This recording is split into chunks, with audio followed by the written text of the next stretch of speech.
What is up, y'all? I'm your host, Nicole Mendes, on the 10 Teams, 2 Rings Softball America podcast. I cannot wait to dive into this week. We got a special guest coming on later, but man, what a week of softball that we had. I feel like it's setting the tone for the rest of the season. There is chaos, there is mayhem, there is postseason style games. I mean, we had it all this weekend.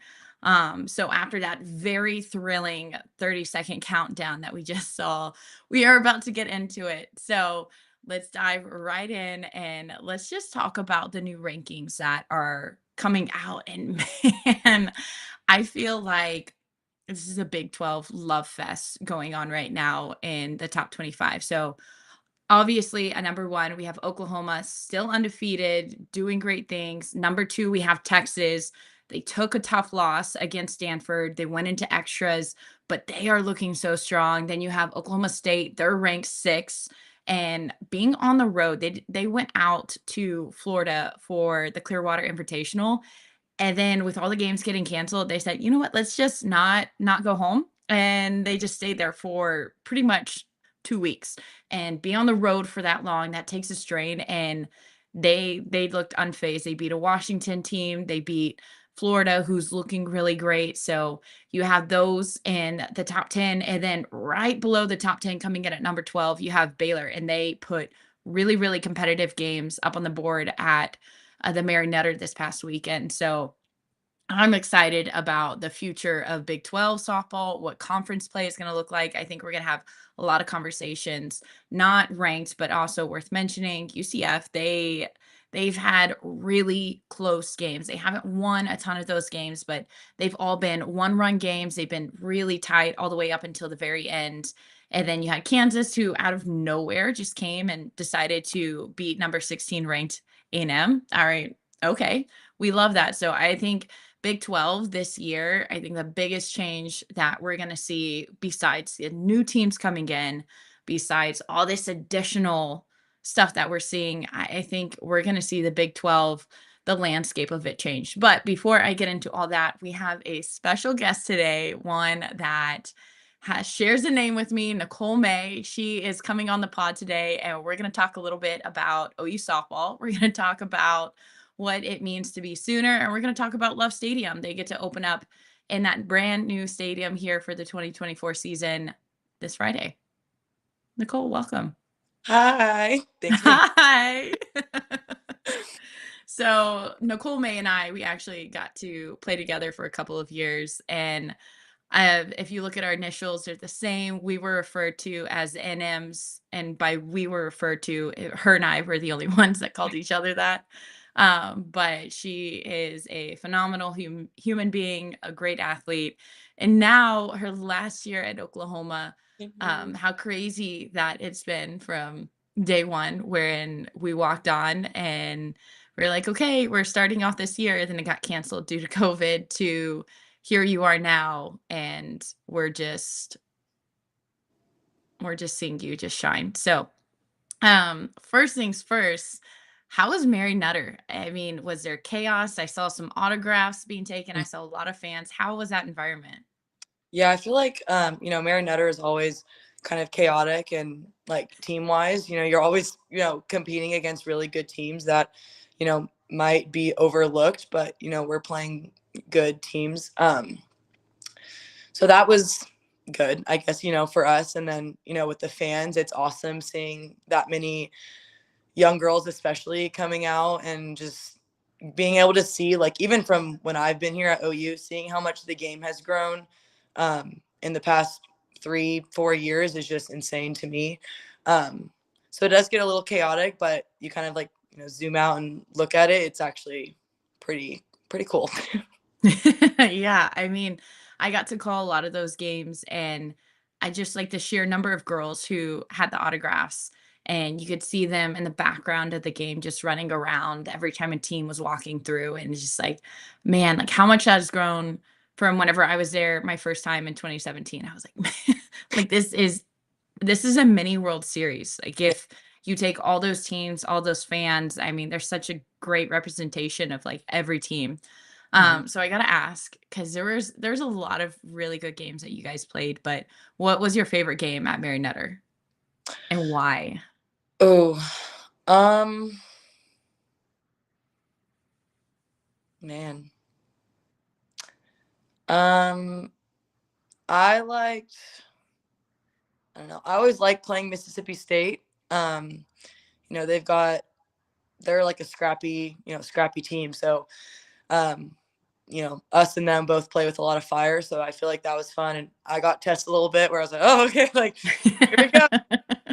Um, I think that that's always fun. I also think that the last day against Seattle U and LMU, we showed a lot more energy on our side, which I felt was really good to kind of go out that way. But yeah, I don't know. Does that answer? Yeah. I got to call Mississippi State the week before in Puerto Vallarta, and I was really pleasantly surprised with them because I feel like this year compared to last year's team, they look totally different. They look a lot better. So I was I was like, okay, this is going to be a good challenge for Oklahoma. This is going to be a good challenge for Mississippi State, like how they battle against each other. So that was one of the games that I definitely kind of had circled to look forward to. So yeah, well, I'm glad you guys got back safe and sound from Mary Nutter, but you kind of talked about like that was a game where you kind of struggled a little bit and you're like, okay, gotta whip her into shape. Like Yeah. let's get this locked in. I know there's so many young kids out there who struggle with not just wanting to be the perfect pitcher. Cause as a pitcher, you're like, man, I want to get that lowest to zero ERA. Like you came into that tournament with a zero ERA and focusing on that, focusing on perfection, and whenever they don't achieve it, it's like, "Oh my gosh, like, how do I get back there?" And I think as a pitcher throughout the years, we've seen you in so many different roles, and you've grown so much, not just as a pitcher, but just mentally, you've grown a ton. Can you share some of the stuff that you, because I talked to you last season about some of that mental work that you put in. Can you talk about a little bit of that and how it helped you? Yeah, I feel like, well, one kind of realizing like off the field, like my kind of thing that I've been trying to push out, which is like person over athlete. So once that kind of hit me last year, it completely just like freed up. I guess like my mindset in general. Um, so I feel like one that helped a lot, just knowing that it's not the end of the world if I like give up a hit or like if I don't perform well, like I'm fine. I'm still me. Like I'm gonna go home, eat dinner, and like the next day is a new day. So I think not freaking out about that kind of touches on like the perfectionist side that I feel like a lot of pitchers struggle with. Mhm. And then I feel like the mental work that we've been putting in is honestly just, you grow up hearing like the sport's 90% mental, 10% physical or technical. And I feel like really working on that, worked a lot on that last year. Obviously been working on it this year. And I feel like, just going in knowing that you can like control your controllables. There's a lot of things that you can't control. Like I can't control what the hitter hits or how she hits the ball. I can only control, my reactions. I can't control the umpire, the defense. I can't control any of that. So I think just knowing that, and then also, I have like one of the best hitting teams and best, defenders playing behind me. So that also instills a little bit of confidence, or actually a lot of confidence. Um, Just a little. yeah, to know like, okay, I give up a home run and then Hanson the next inning we come up to bat. She's like, all right, tied it up. She's like, yeah, I got you. Like, no harm, no foul. So um, I feel like just, trusting in your defense, trusting in your hitters, and then also just trusting in your preparation, I feel like is just super vital before going into a game. Totally. And you briefly touched on person over athlete, and I know what that is, but I want you to kind of have the chance to talk about that more. And Mhm. then I feel like that's kind of evolved into Oklahoma. They're known for teaching their players, okay, what's your why? Like it has to be more than I want to win softball games. What's your why? And I kind of feel like that has grown into that. Can you talk about that a little bit more for people who don't know? Yeah, so person over athlete, I feel like, that's kind of ingrained in us here at OU, but I grew up hearing it, but it never really clicked with me where I'm like, oh yeah, like, I know that, I'm more than just a softball player and like, duh, like I have other things. But once you're, in college softball, especially like once you're here and it's your whole life, it kind of, takes that toll. And you're like, well, my whole life does revolve around softball. Like I have to wake up early because I need to go to weights. Like I need to go to class and then practice. Like the whole day revolves around softball. So I found myself really getting caught into like going through the motions and just really struggling mentally with that. And so one day I kind of just like clicked where I was like, you know what, like that doesn't matter. I have so many other things that I enjoy doing. Like I'm very into photography. I like to cook. I like to, nap. I feel like that's also like important. Very important.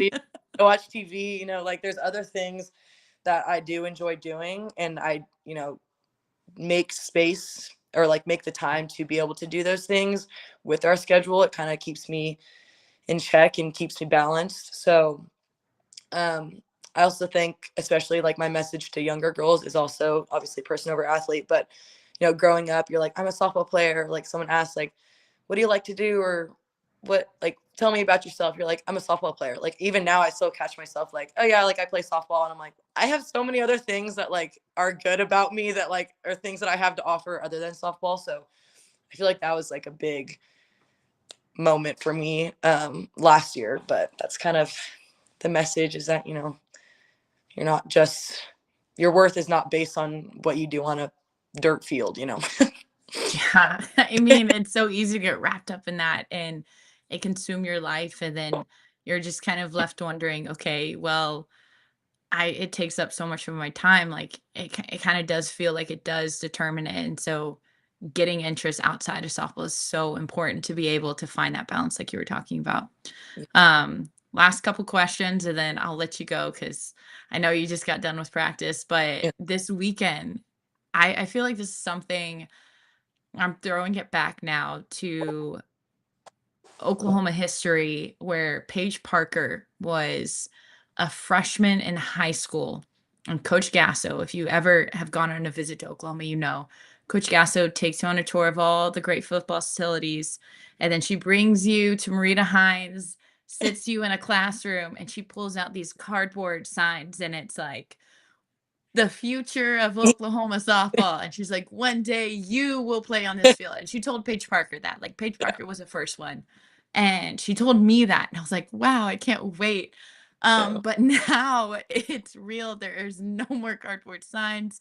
Yeah. There's a scoreboard in the shape of the state of Oklahoma. I drove by and I was like, what? I Like know. they're just throwing money at it now. But the wait has been a long time coming. Tell me, I heard you guys got to visit the facility, the new stadium with the 2013 National Championship team. Tell me a little bit about that because I think that's really cool. And then tell me about this coming weekend. Like, what are the feelings like?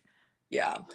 So one, I think it's really cool that, we have alumni there, and it's just, you can really like see like the generations of OU softball, and it's like we would not be where we are right now without, the teams from 20 years ago. You know what I'm saying? Like, and all the teams from then. So I think it's just really cool to see. And like Reeves and then Marita and Loves, they're all like kind of in a circle, so it's kind of like its own history. So just kind of prefacing with that, I think that that's just super awesome. But yeah, touring the facility, so we went when like none of the walls were up, so it was kind of just like an idea of the space. Like we had someone, okay, this is what this is going to be, and this is what this is going to be, and here's your team room, here's your locker room, this is the film room. And like walking through it, I actually was like tearing up. Like I was like emotional just being able to see, like, it wasn't even like, oh, I get to be here, but it's like seeing what a a female sport like softball, what a softball team is getting. And just Mhm. like, obviously that's a big upgrade from Rita Hines. And it was just emotional. I don't know. It was just like overtook me. I was like, oh my gosh, like this is just so cool. Like I'm going to be able to be in here. Like the future generations of OU softball are going to be able to be in here and enjoy this space. So yeah, I was just like so cool. But that was, obviously before all the walls and all that got put up. So they actually allowed for people to tour like a couple days ago. And I didn't want to go because I'm like, I want to like have like that surprise factor of like, okay, we go in like together, and like I just want to be like surprised. So we'll be seeing some of that this weekend. But yeah, as for the tournament this weekend, I think it's just going to be super special, and just knowing that like we have the best fans coming in, and I know that they're going to be rocking that stadium and loving it. So I'm excited.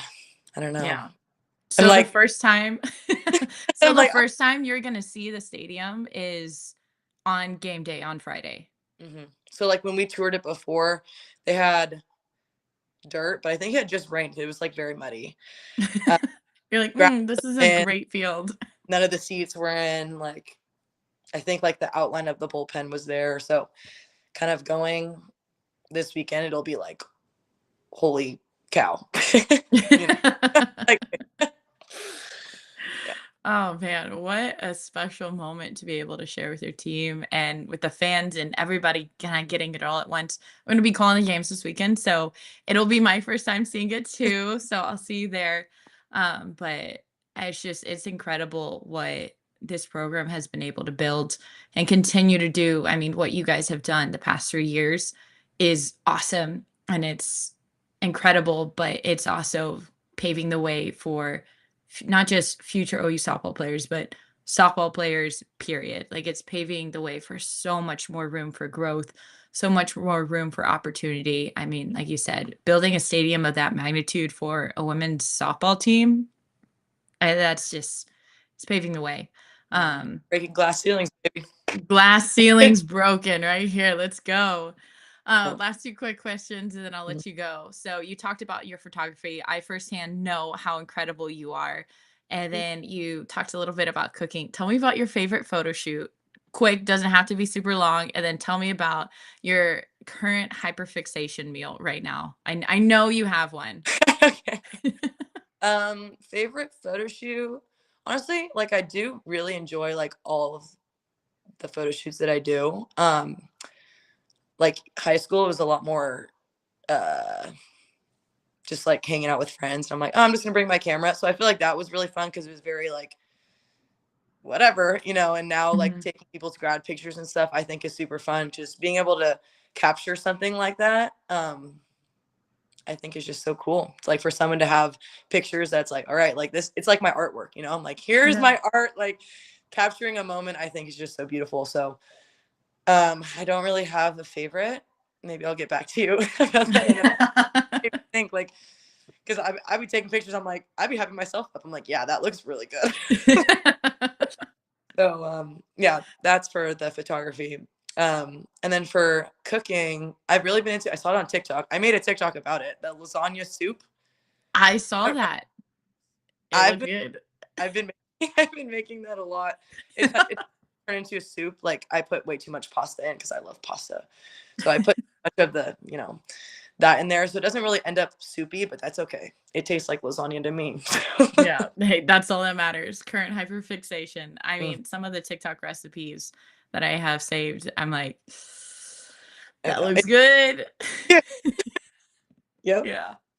Yeah. Well, Nicole, thank you so much for hopping on. I really appreciate you sharing a little bit about your experience, your wisdom that you've learned, and your current TikTok favorite Oh yeah. meals to make.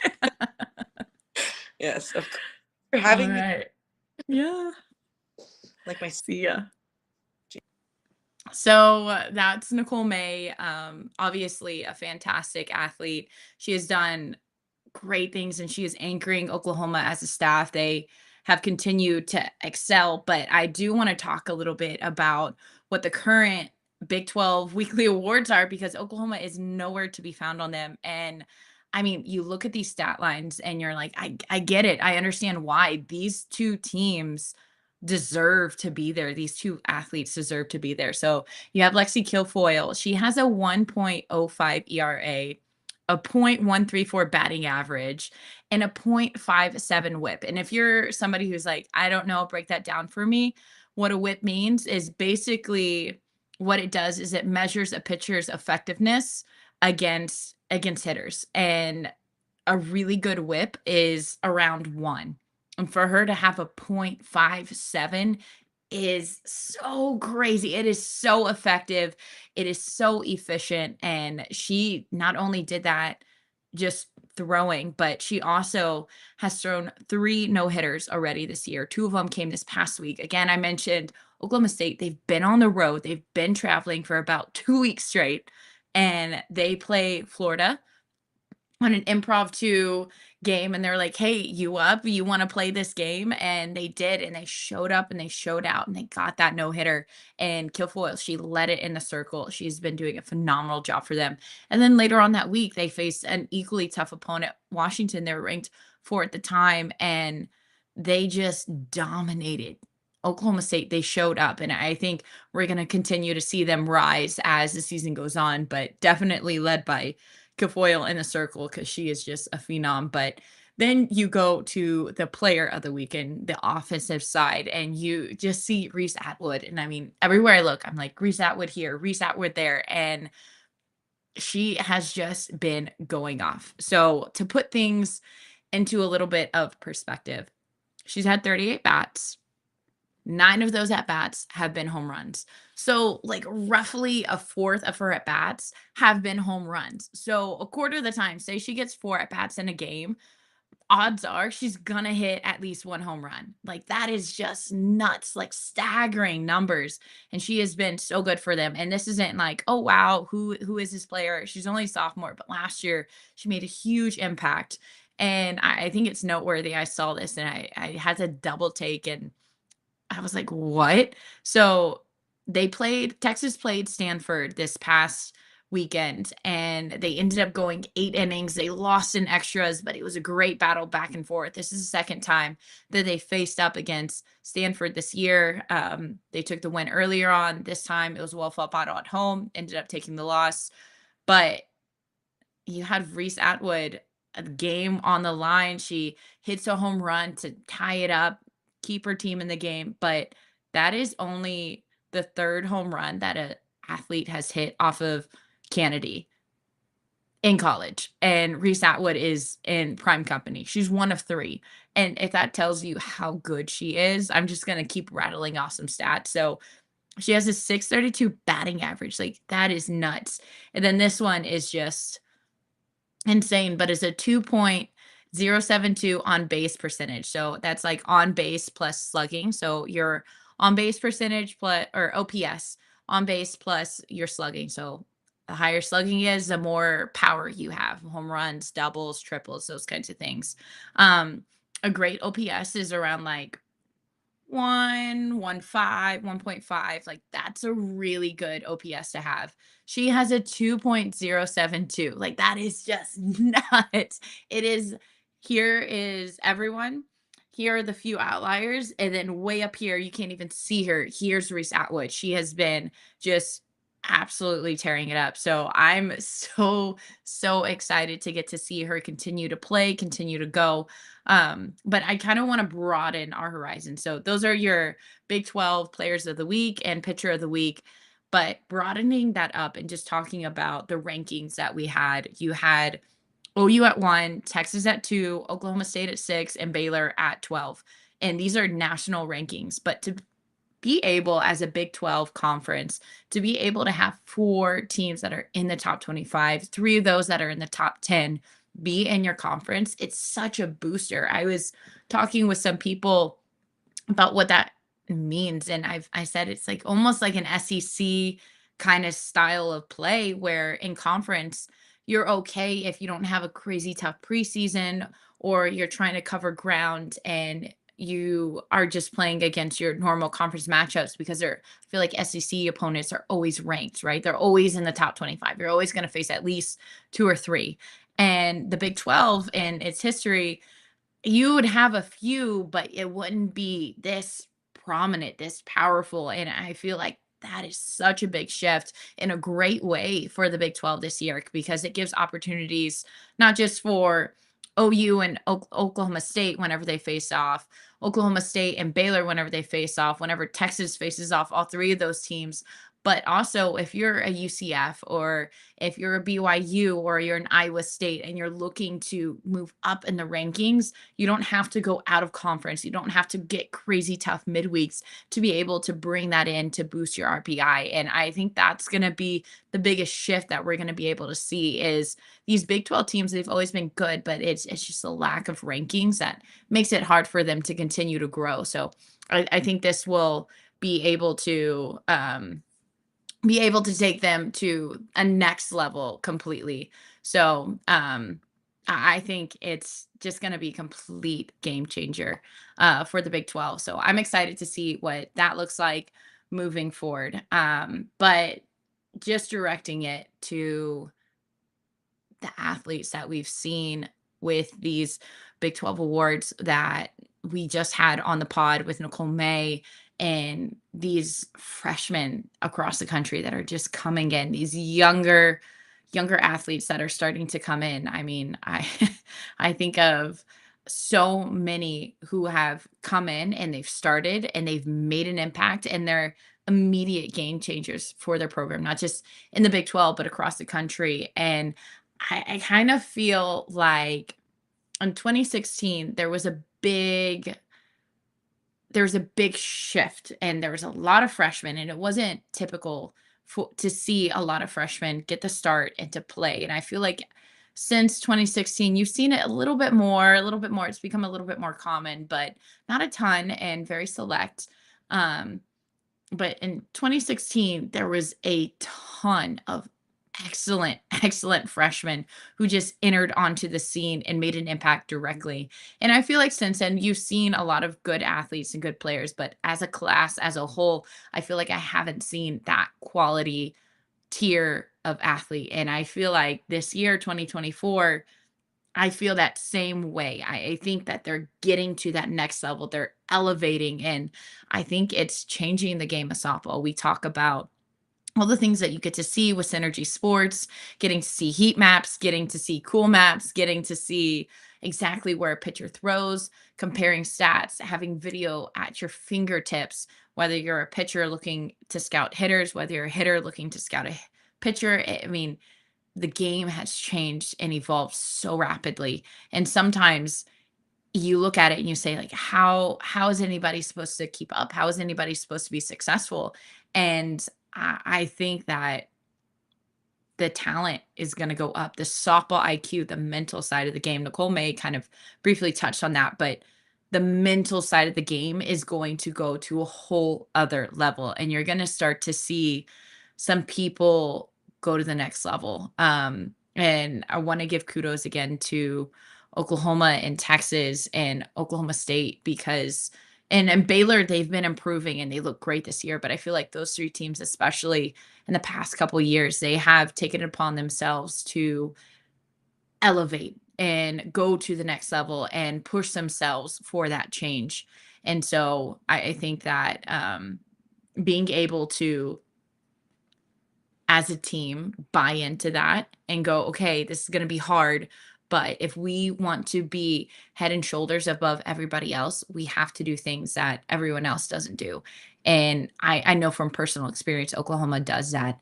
I've talked to alumni from Texas and they do that. I've talked to alumni from Oklahoma State and I talked to current players, and that is what's happening within those programs. And they have set themselves up. And what you're seeing this year isn't the result of yes, it's a result of getting good talent, of getting the right pieces together, but it's also the result of last year, the work that they put in, and the year before that, the work that they put in. And they're able to create a culture and create a mindset and create a standard and expectation to go to that next level. So I am just over the moon for what this means for the sport, what it means for Big 12.